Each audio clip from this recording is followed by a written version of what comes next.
Welcome everybody. We're happy again to have another group of special guests that will be speaking in a few moments about the 2026 World Cup, and we also have other things we want to report. So I want to just remind everybody, my name is Mark Cantor. I'm your president, and once again, we're always excited to see everybody on these webinars. If one good thing came out of COVID, it was for us to get together with all of you on a frequent webinar, twice a month. It's really, everybody on the board talks about it, and a lot of our affiliates love it. It's a good way for us to keep in contact, to connect, to share ideas, to get information from your state association. We've been working really hard to always try to stay on top of everything. It's very difficult because the state of Maryland is not united. It's all divided into different counties that do their own thing. And it's really a challenge every day for you guys and for us to keep on top of it, because, the local counties make their own decisions for soccer and sports in general, fields and masks and all protocols. It's every county is like different. And so we hope in the end of the day that we're helping you guys somehow provide, a few things. One is unity, knowing that we're all in it together. That's probably number one, that we don't want you guys feeling like you're out there on your own. We want everybody to feel like, we're in it together. And I think we're better for it in the long run, because this webinar that MSYSA has developed, I feel, has united the state, regardless of being wounded by this pandemic. I feel that we're stronger as a state, and the bottom line for that will be, in the future, we're all going to be better for it, because we're going to be a unified state working together. Everybody feels like we're going to go. There's really only one way to go, and it's up, and we're doing that. So a couple other things. Remember, this is a recorded call, so if you can't make this call, you can certainly go online, our website, and listen to it later. And if you have any questions for us or the guests, you can either ask the question, and if you ask a question, we always ask you be respectful and announce your name and your affiliation. And if you want to just ask a general question, you can use the chat feature, and we'll ask the question for you. I think that is it for me. Oh, the last thing is, if you're going to listen throughout the hour, please put your computer on the mute so that we don't hear your dogs barking in the background or your spouse is yelling at you. And that's all that I have. We have information today that's going to be one of the most exciting things, and we talked about it in the last webinar, is one of the missions that I have personally, and I feel like we found the right person in our MSYSA family to help lead the charge. That's Bill Heiser. He's our Vice President of Recreation. We've always felt that recreation sometimes didn't take the proper president that we wanted it to have. And it bothered me because we had a lot of great ideas over the years. We put money aside in our budget to kind of do things for the rec club or the rec player, or the player that's not even associated with a club that wants to somehow get into a club. And I felt like over the years we dropped the ball a little bit. We had great ideas, but nothing was ever implemented. Nothing big was ever implemented. And that always bothered me over the years. Of all the things that we do as a state association, both as a staff and at the board of directors, I just always felt like that was one of the things that we could do better. And I think now we're going to do better, because with Bill and with the staff and with the board, we actively created a coalition. A lot of you were on that call, and Bill will talk about it in a little bit, but we have momentum, and that's really good, because when we have momentum and we have we have a lot of us together as a unit, just like I spoke earlier about that state is together. Almost every club out there has a rec program, and so rec is important to not only me and the board and rec some rec clubs, but it's important to all the clubs across the state of Maryland. And I really appreciate for those who already signed up to be on Bill's coalition committee, because with all these ideas that you guys are starting to all these ideas that you're coming up with, it's going to be a great thing for us to be able to start doing some wonderful things for the rec players. So stay tuned. Bill's got a report that he wants to give you in a little bit, and I think going into the fall that we're in now and moving forward, rec is going to be top priority for us. So this week we have some guest speakers that I want to introduce to you. Pete and Greg are from the Business Development and Events in DC. Pete is the Senior Director of Business Development for Events DC, member of the Washington DC World Cup 2026 Bid Commission. So Pete and Craig are going to discuss some of the things that are going forward and some of the exciting stuff that's happening in DC. As you're well aware, about a month ago, we had the coalition from Baltimore giving us information as to what they were doing. So it's exciting to hear what DC's doing. So Pete, why don't you take over and let us know how things are going. You got it. Thank you, Mark. Really appreciate it. And thank you to the whole board for giving us the opportunity to come and speak to you. As we were talking about previously, this whole effort is a regional effort. We are Washington, D.C., but this bid has our main match site in FedEx Field in PG County.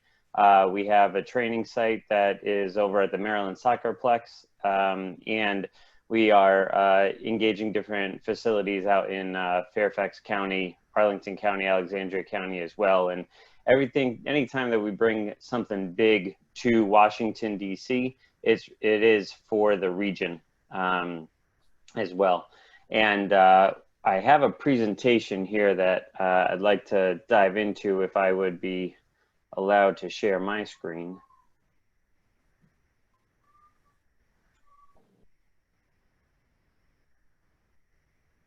It says that whoever, there we go.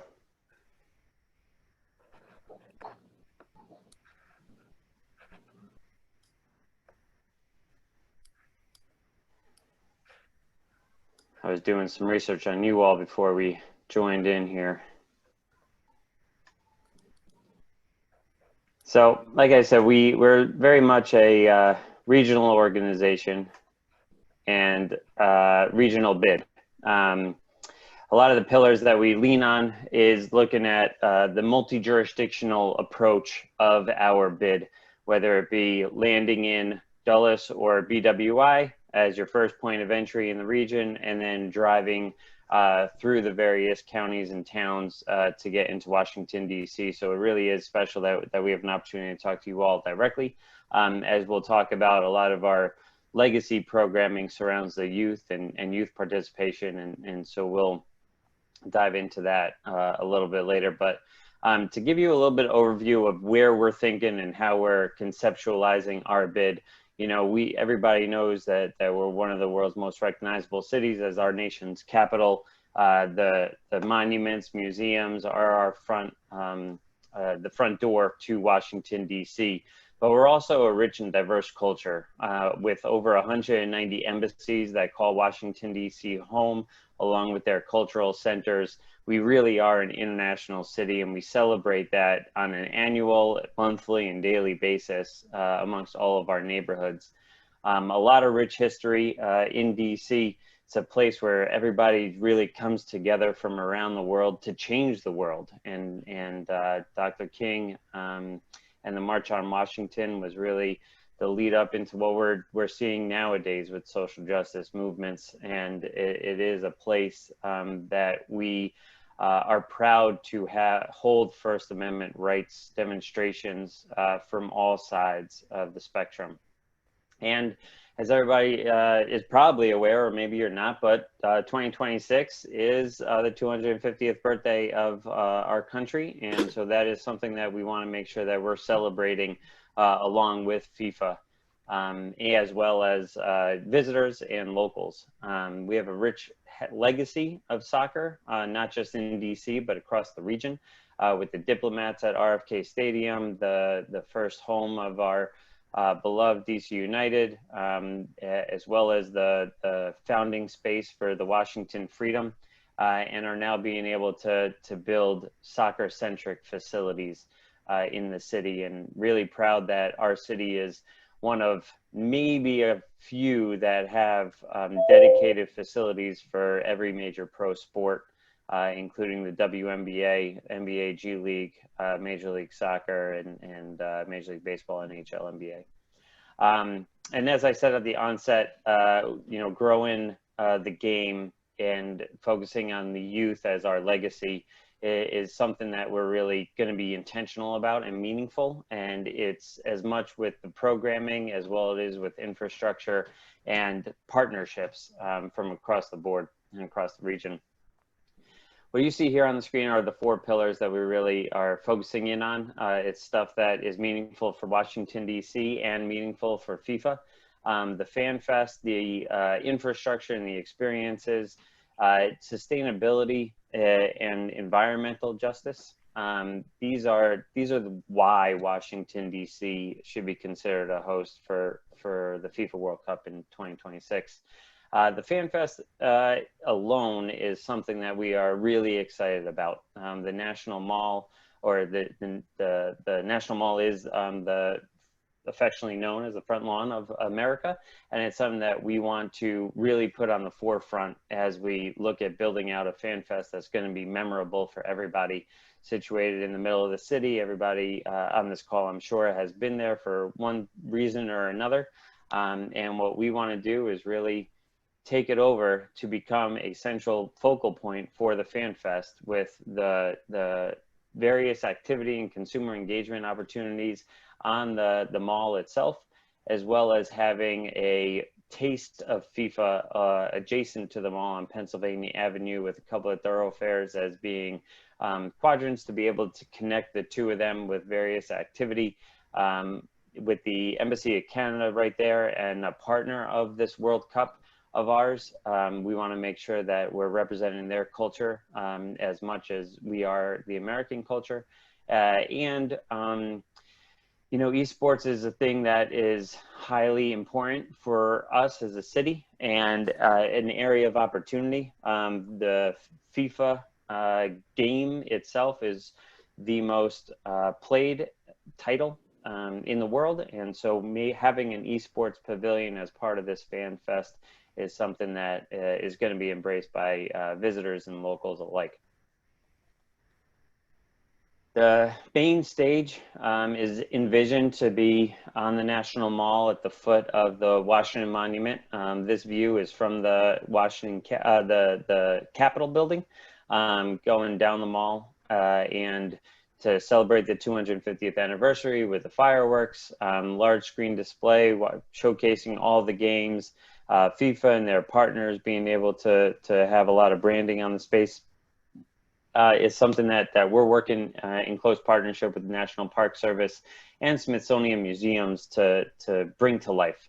The Smithsonian Folklife Festival does an unbelievable job of engaging the international community, and that's something that we want to do with this Fan Fest as well. Along Pennsylvania Avenue, I mentioned the Taste of FIFA. Our vision is to really encapsulate the international cuisine, the food and drink, as well as provide FIFA sponsors with an opportunity to showcase their products. And I mentioned the esports pavilion that we'd be very eager and excited to get off the ground and have be a long-term play while at the Fan Fest. This would be an area that we could showcase new titles, new games, new consoles, but as well as engage locals with professional athletes that do this on a day-to-day basis, as well as provide amateur tournaments in an area of opportunity for folks to get recognized. The infrastructure that we have across the city is paramount to accomplish all the needs that FIFA has.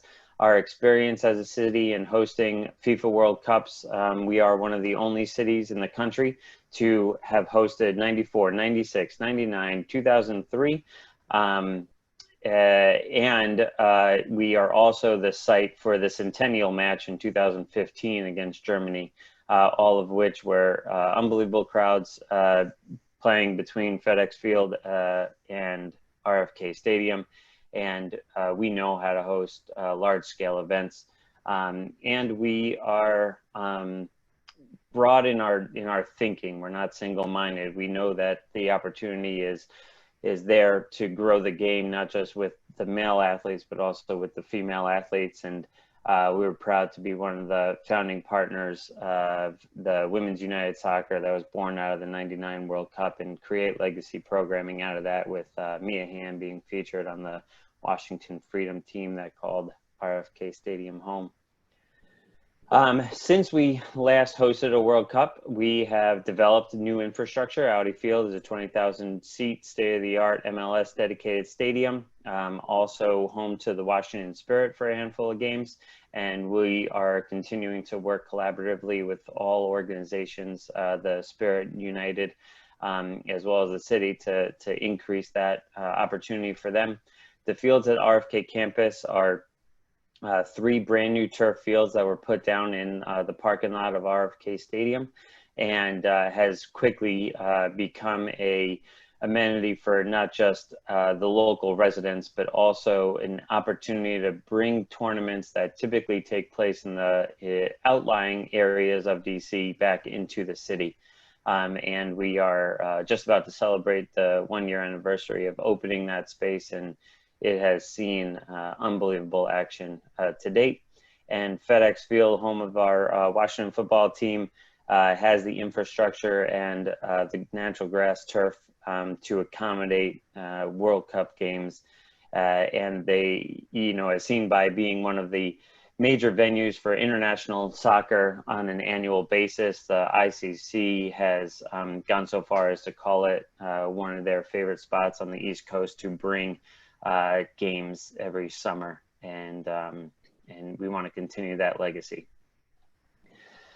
Sustainability is not just a word for us, it's a way of life. Environmental justice is something that we put into practice on an everyday basis. We are a top 10 walkable city and bikeable city. We have dedicated bike lanes and a mission to have 0 incidents on our streets with our bikers.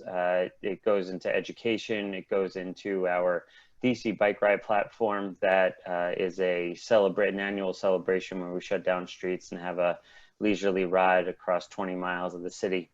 We are the first LEED Platinum city in the world, as certified by the U.S. Green Build Initiative, and that initiative is ongoing.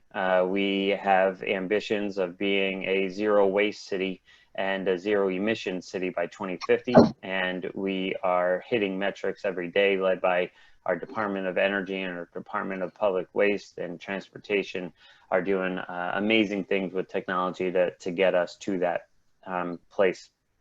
Our public transportation system is one of the best in the country. It's certainly one of the cleanest, and with recent additions, we can all probably remember how a few years back it wasn't so efficient, but now we're getting back on track, and we're getting literally back on track.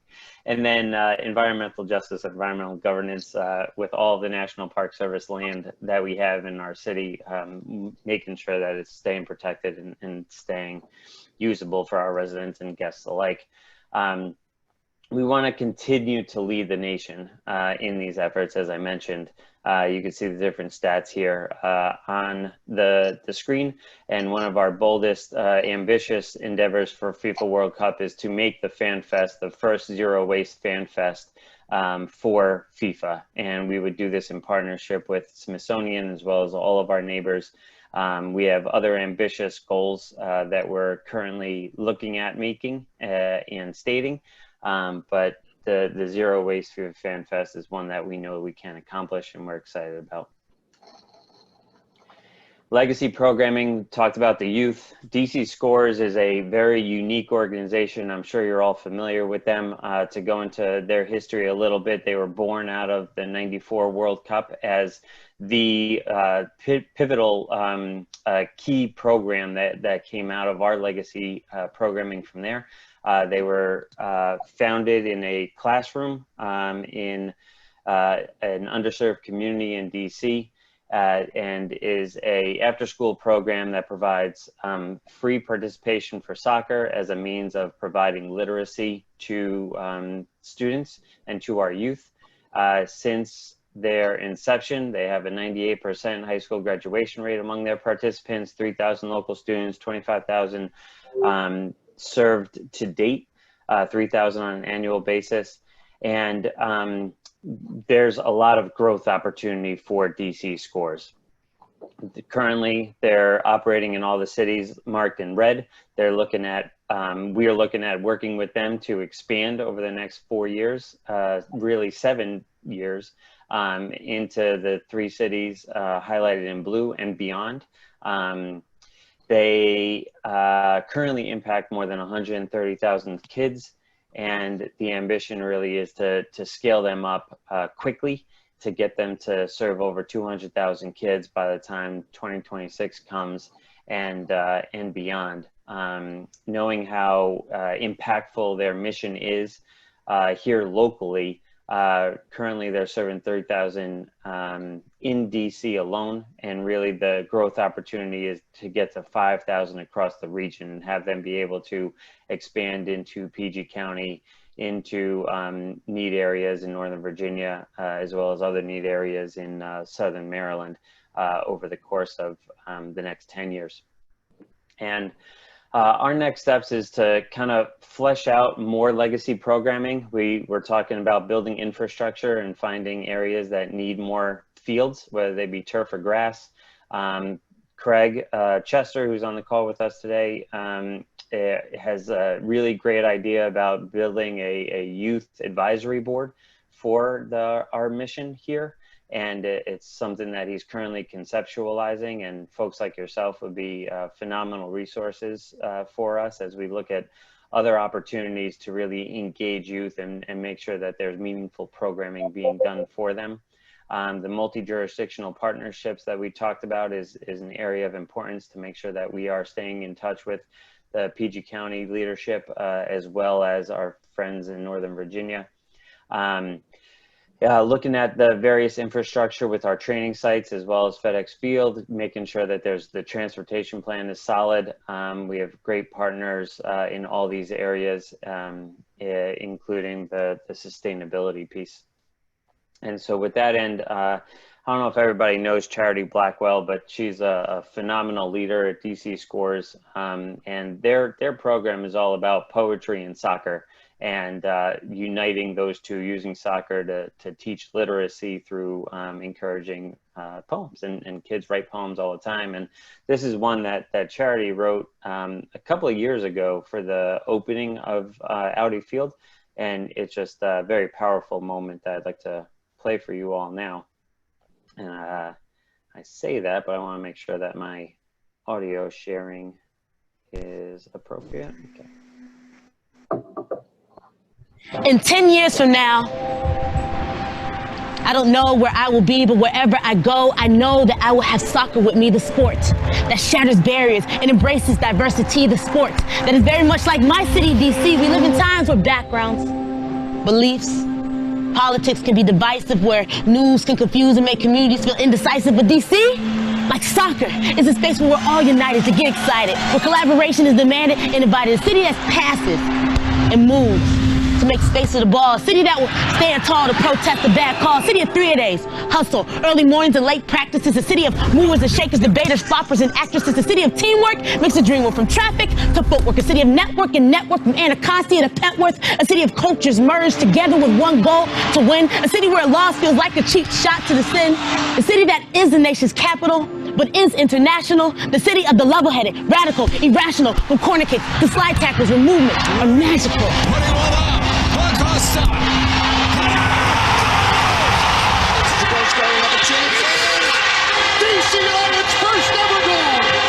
A city of history, mistakes, growth, and pain. A city of misery, laughs, joy, and gain. A city of mystery and layers. A city of coaches and players. A city that's a glaring reflection of me. A city that's a glaring reflection of we. 10 years ago, I did not know where I would be, but right now, I'm in a city that embraces diversity, because we live in times where backgrounds, beliefs, and politics can be divisive. But DC, like soccer, is a space where we all can feel united.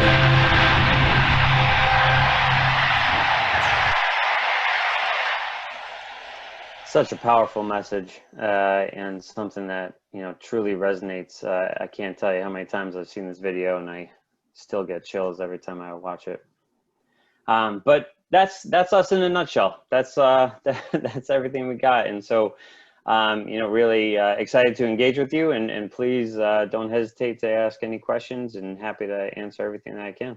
Well, thanks, Pete. That was an interesting, great slide presentation. Awesome video. All right, give me one or two questions out there. Come on, I know you guys have a question. Patrick Knoll has a question. What was your question, Patrick? I didn't know that I had one, but certainly excited about the potential to be a part of committees related to 2026. What ways can youth clubs in the area be of service to you, Pete? Great question. Yeah, I'm going to defer to Craig. He's been really leading our marketing efforts with this. All right, what was the question? How are we engaging our youth community, and how can the youth clubs in the area continue to help support? Yeah, you know, for the launch, to put this on the radar of the youth community, you know, our main goal, well, one of our main goals around the initial launch phase was to really generate this big coalition of supporters that could sign on dc2026.org, follow on our social media, so they could really stay in the loop and kind of be our call to action when we needed it. If we really needed to tap an engaged audience to do something, that they would be there. So a lot of it was a one-on-one outreach to a number of youth soccer partners. If they wanted to participate by sharing the news about DC 2026 and engage all their players and parents to sign on, in turn, we would put them on our website. So if you look on the website, dc2026.org, we have a number of youth organizations and beyond, you know, even incorporating hospitality, you know, bars and restaurants, and anybody that really wanted to stay in the loop. So we kind of drove that message out. And I think the next step for youth is really to be like a news creator, you know. And now that we're live and launched, a lot of the work is done kind of behind the scenes. And kind of, you mentioned that youth advisory board. It's this idea we're toying with, is to have youth apply to become a part of a youth advisory board each year leading up to the games. Of course, if we're awarded the games, that would ensure that youth voices are heard and amplified throughout the process to build towards 2026, but also to show FIFA and the community, you know, our commitment to growing the game and investing in youth. And so this would incorporate mentorship, legacy building programs and projects, and as well as just, you know, making sure that our plans keep youth at the forefront as this event is, you know, a few years down the road. So outside of the launch, this is the next step that we're hoping to do in 2021. And, you know, we'll take it from there. Let me ask you guys a quick question. What is the drop dead date where you're going to know whether DC is selected? Is there like a date? So the communication from FIFA is a moving target due to COVID. You know, there was a date, but that was predicated upon a couple of other things happening prior to then. And so the short answer is we don't know. Maybe spring of 21 was the target, but you know, at this point, we don't know. So is it basically a marketing ploy at this point that you just keep working them and showing them how great DC is and the facilities and the hotels and the, you know, infrastructure and the, you know, the fever, the excitement, the professional teams, all that stuff. You keep just beating them home. The short answer to that is yes, right? We want to continue to shore up all the different components of our bid so that we are ready to go if and when they award us. But really the bigger picture to all of this for us is that FIFA World Cup is a major tentpole in 2026 to a long-term soccer plan for Washington, D.C. And we want to continue that rich soccer history in our city. We want to continue to host international soccer events on an annual basis. We want to continue to expand that platform to go into youth international soccer tournaments and being able to attract various conferences and showcase ourselves in a lot of different ways with the soccer community. And so while we are building a lot of things and putting in a whole lot of measures to make sure that we are ready to host the millions of people that would come through our city in 2026, we will implement a lot of those strategies, if you will, from now till then and beyond. And so, you know, like we all know, Gold Cup is coming back around in 2021. We'd love to be a host city for that. You know, the ICC is continuing to place games, and so we want to make sure that we're ready to go as a city. So let me ask you another question. We talked about it briefly before the webinar started. Maybe people are thinking about this. So you're acting independently from Baltimore. So Baltimore is working like you are to try to create a frenzy and excitement to get the FIFA to select Baltimore. As well, you guys are doing it in the DC area. Do you ever work together? Are you working together because you're thinking, hey, one is better than none, right? If we get it in Baltimore or DC, I mean, and if let's say that Baltimore got it and DC didn't, would you guys move over and work with them? Just curious. So we work collaboratively as a region on an ongoing basis, regardless of what activity it is that we're going after. We know that there are 3 major airports that surround Washington, D.C., one being in Maryland, one in Virginia, one being technically D.C. And so we as a region always want to make sure that we're working as collaboratively as we can to make sure that whatever activity is being brought in there's a benefit for everyone.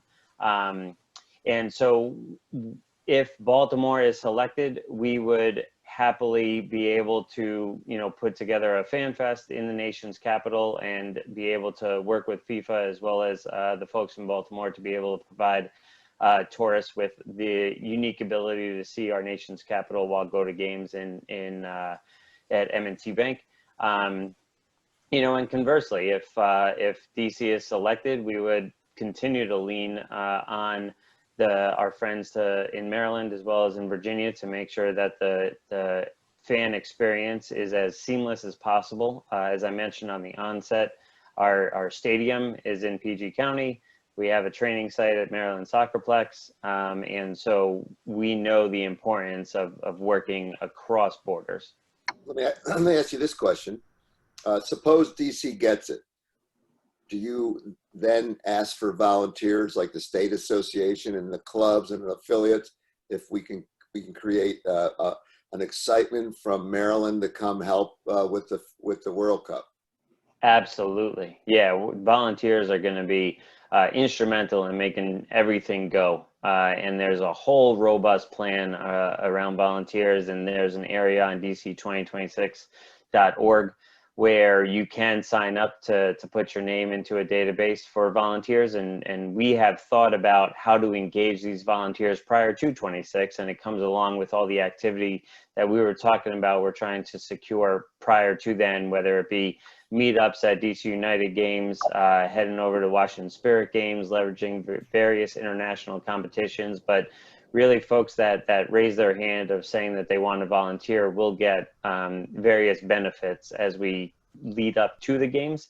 And you know, from a youth perspective and a youth programming perspective, we think during this pandemic that it was amazing what the whole youth soccer community in our region did by coming together under this DMV United umbrella and be able to share best practices and be able to work with each other.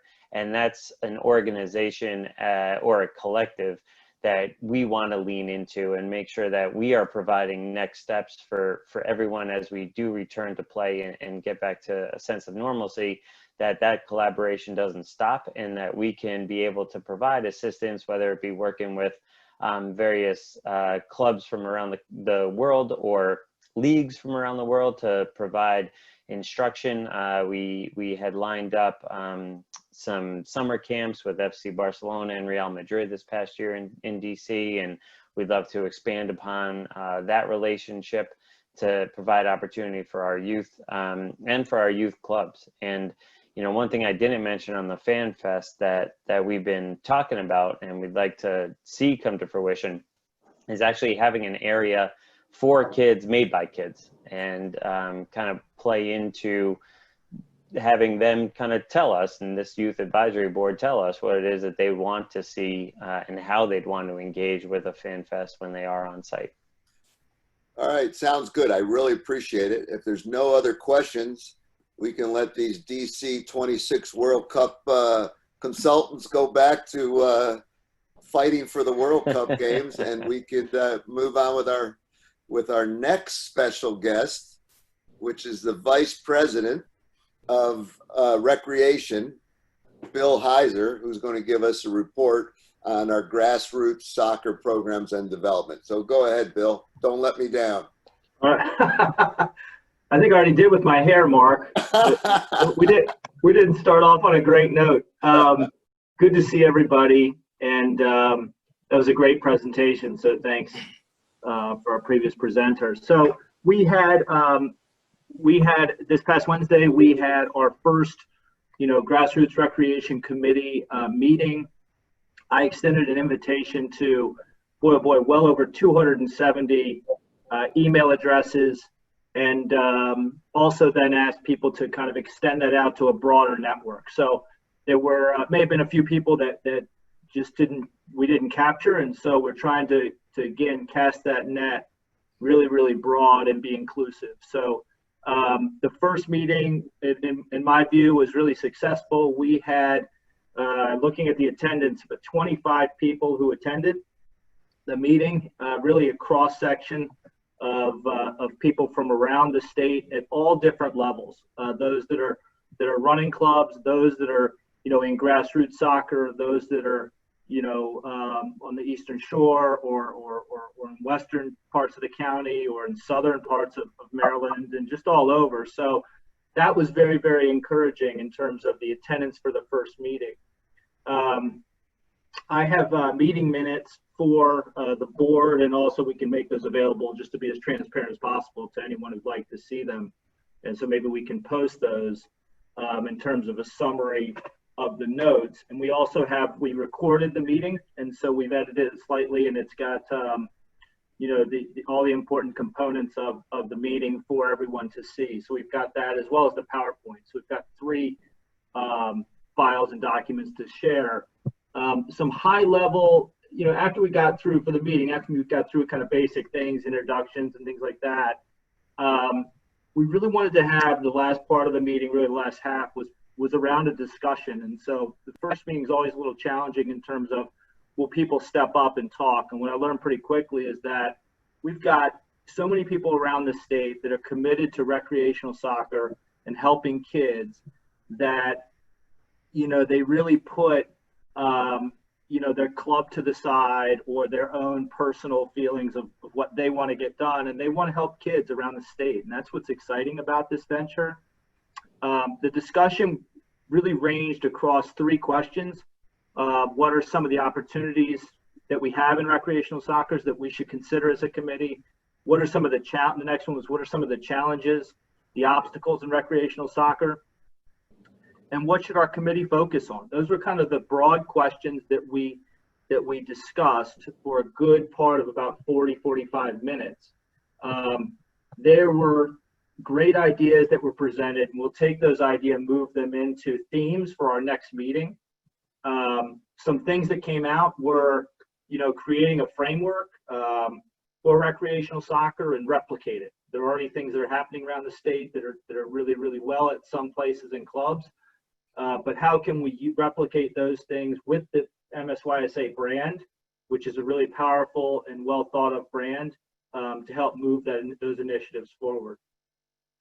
The idea of grade level grouping is a major issue, and how do we work with schools and those communities to keep kids in grade level groups or same age groups and work with schools to move initiatives forward. So that was another kind of theme that came forward. The idea of standards was discussed very briefly, but it was an important one. The point is that there are standards across clubs and for travel programs at higher levels, but maybe not for recreational clubs. And those standards can help drive the work too. The important role of educating parents came up, and how do we capture and be inclusive and make it easy to get volunteers, and then support the volunteer coaches. And there are great things happening around the state. Alan certainly shared the myriad of resources and the beginnings, or the continuation and the beginnings of the coaching education that's happening at the grassroots level, as well as you know, the road shows that'll be happening, you know, visiting clubs or areas around where we can come in, his staff can come in, you know, and the licensed coach can come in and train people and teach activities. So the another area of focus was transportation, just resources that communities need. So transportation and soccer gear resources. And Flo shared her experience with leveling the playing field and the ability to distribute resources from an organization like that. And the other idea, the last thing I'll mention, is that, you know, there are opportunities to build a framework, you know, maybe it's soccer in the box, as Gandalf had shared, and as a resource and a framework, and help spread that and make it easy for those that are starting soccer in neighborhoods and communities, so it's not overwhelming. So as I mentioned, we'll take those themes the next session, which will be really more of a working session, to really start to build out some of these themes and how we can best support and take on 2, 3, 4 initiatives and actually get something done. That's the goal of this. So I feel like we've got really good momentum with the support of the staff at MSYSA, as well as, you know, Mark, your leadership. So thanks so much for making this a major priority. The next meeting will be Wednesday, October the 7th at 12 noon.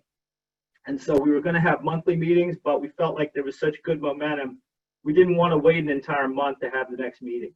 So we moved it up to October the 7th. And in between that, I'll certainly be having conversations with, you know, all the people around the state that are involved in this important work. Great. Any questions for Bill? All right. So I think, Bill, it seems like we're definitely moving in the right direction. And one question I have for you is, how did you get an MSYSA shirt? Because you normally don't get one until you implement something. Yeah. Not what you know, it's who you know. Yeah, they're giving out free haircuts at the MSYSA office. They're new barbershop, and you get a shirt with it. So listen, again, we're really excited that you're leading the charge with this initiative. I think it's only going to get stronger. I think as more and more affiliates across the state of Maryland find out that we're really serious about making a change with the recreation programming and initiatives, I think we're going to get a lot of momentum moving forward. I know that the board's 100% into it. I know that the staff is 100% into it. And I know that most of the affiliates who are aware of what we're doing they're really excited about it. So we're with you with this, and we'll just keep it going. Okay, so we're going to hurry up because we want to try to get this done before Alan gets onto the webinar. So next is our executive director, Flo Egan, who's going to give us some information on ODP and esports. Right. ODP, just real quickly, this upcoming Sunday is the last open tryouts. The 18 boys and girls are going to be at Rockburn Branch Park in Eldridge. The address to use for GPS is correct on our ODP site. And the U14 girls will be at Hammond High School in Columbia. And all the other age groups, again, the third open tryout is in Carson's Run this weekend on Sunday. I want to thank Pete and Craig from Washington, D.C. 2026 talking about esports, because that's one new initiative that we're taking on here in the office. We've met with Global Digiting Sports to set up our online platform for online gaming using the newest FIFA 2021 game, which I think is coming out very shortly if it's not out already. There are some multiple pieces that we have to put into place here in the office before we can market the online platform to our member clubs. And that includes getting the registration piece in place, because the players, when they register to do online gaming, and whether it's league or tournaments, they'll register as a different event through our current registration platform, Got Sport. We also have the eSport initiative. We're looking to hopefully roll it out within the next month or two as far as marketing, but we want to make sure we have everything in place first. The gaming platform will be for players to play against other players, other teams, as well as participate in online tournaments using FIFA 2021. And we're working through the financial piece, because there is a possibility of participating clubs receiving a portion of revenue generated based on the number of players that join and where the players come from the clubs. So the registration piece will be unique, that we'll be able to hopefully share some of that revenue sources back to our clubs. We're going to be looking to send out additional information once the details are confirmed and we're put into place. And the reason we chose Global Digital Sports is we all know the risks involved with online gaming landscape and the collaborative efforts that GDS and MSYSA is taking to make sure our players are safe and they're playing within healthy environments while they're online and participating. That includes parental permission and designated age brackets for minors, which means that, you won't have 50-year-old, 60-year-old people trying to play against, 10, 11, 12-year-old children. So just look for that information. Brendan and I and Nathan have met with GDS, and we're working through all those different entities.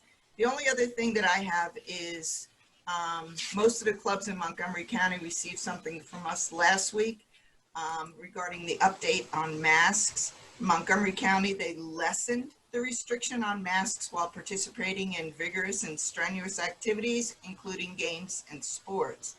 With that being said, we want to remind everyone that some clubs may also have a more restrictive protocol for their members, such as they may choose within their club to still require masks being worn by their players, by their teams, such as in-house recreational programs, right? So make sure you do your due diligence for your clubs.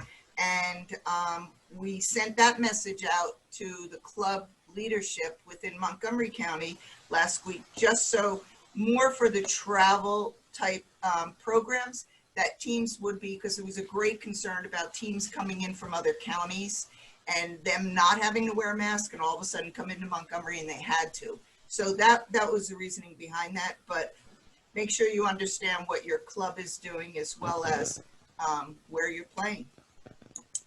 That's pretty much it. I did see the county executive newsletter for Montgomery County this morning. I was sent the email, and it just says that it includes a face covering exception for children under 18 while playing sports.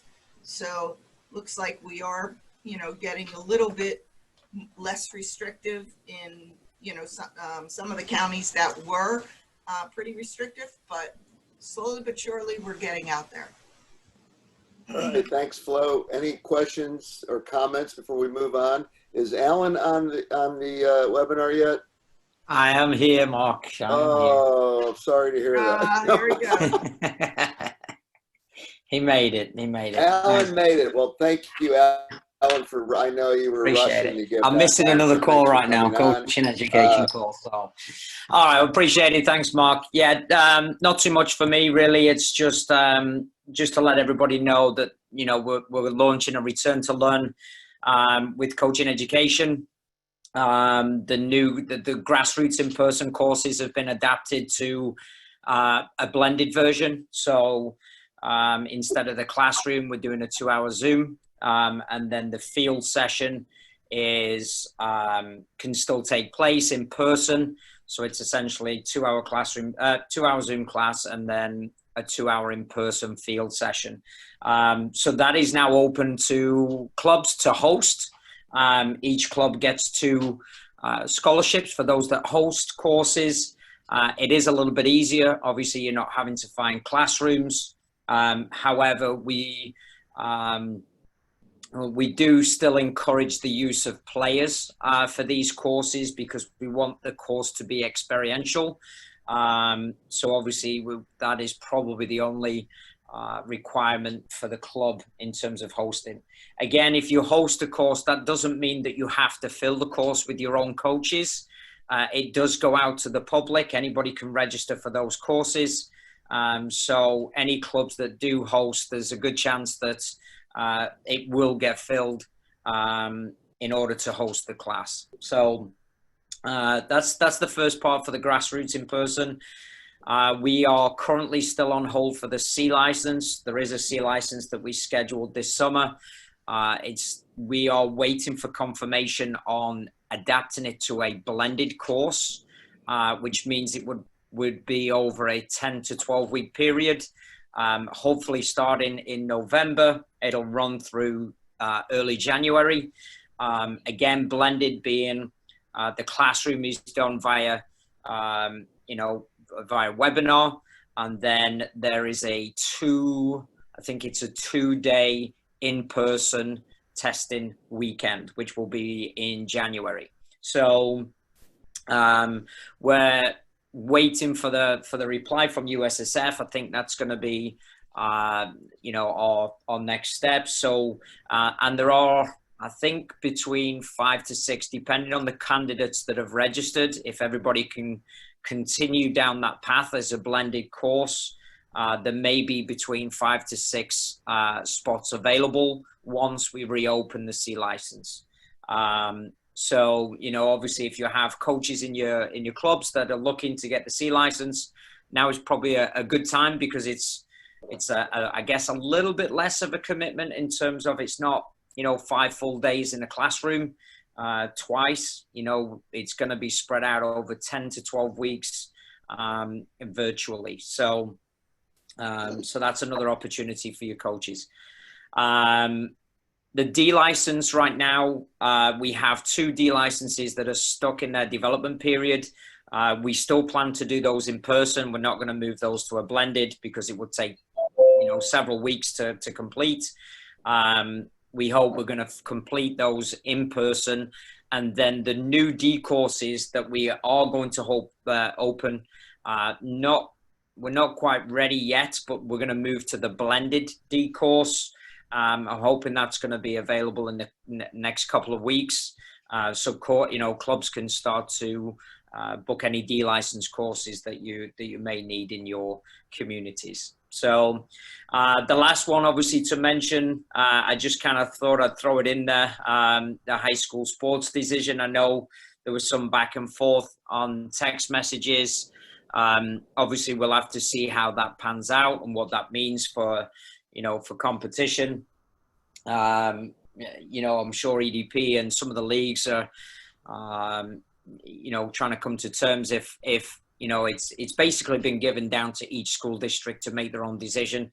Nothing has been made certainly in Washington County right now. I'm not sure about any of the other counties, but I really appreciate it if continue to use the WhatsApp group to share that information. So if you hear anything with regards to any of those, just reach out and share it in the WhatsApp group so we can start to see, if counties are making the decision to put in a soccer season for the fall.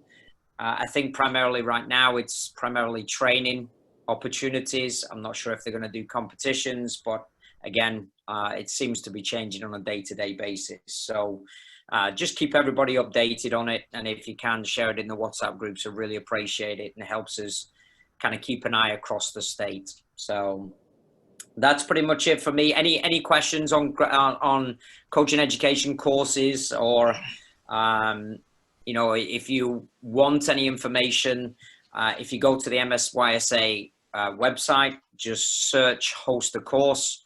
All the information is on there in terms of how to host a course. Look forward to seeing everybody. That's it for me. Thanks, Alan. That was your quickest report since we've known you. But Bill Heiser is definitely competing with you for time.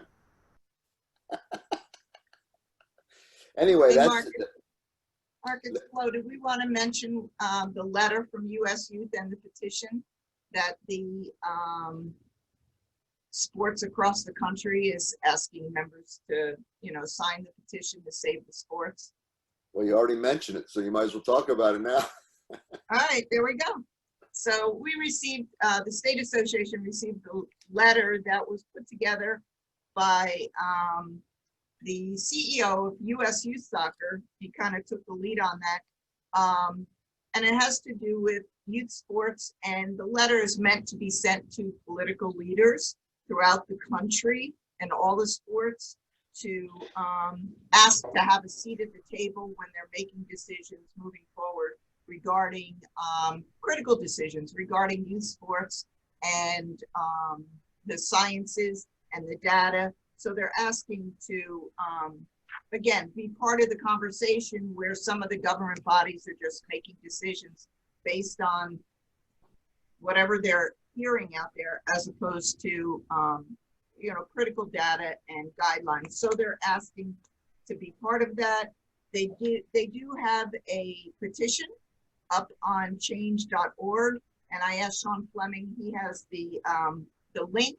He's going to put it in the chat. So they've asked if our members would be willing to go on and sign that petition, and it has to do with saving the sports coalition. And it's not only just youth soccer, but it's the majority of youth sports across the country, includes swimming, sailing, even United Soccer Coaches are on there. Everybody kind of signed on together, and it's a coalition they've put together to make sure that we're part of the discussion going forward. And they also have all their return to play resources are on that site as well. So if you're involved in anything else, you can look at those, and I'm sure they're great resources as well. All right, thanks, Flo. So that's the bulk of the meeting for today. Anybody have any questions or comments that you want to discuss? All right, you're a lively group today. I think if we answered all your questions, we're basically down to the fun part of the webinar, where we can just open it up and talk about anything you want to talk about.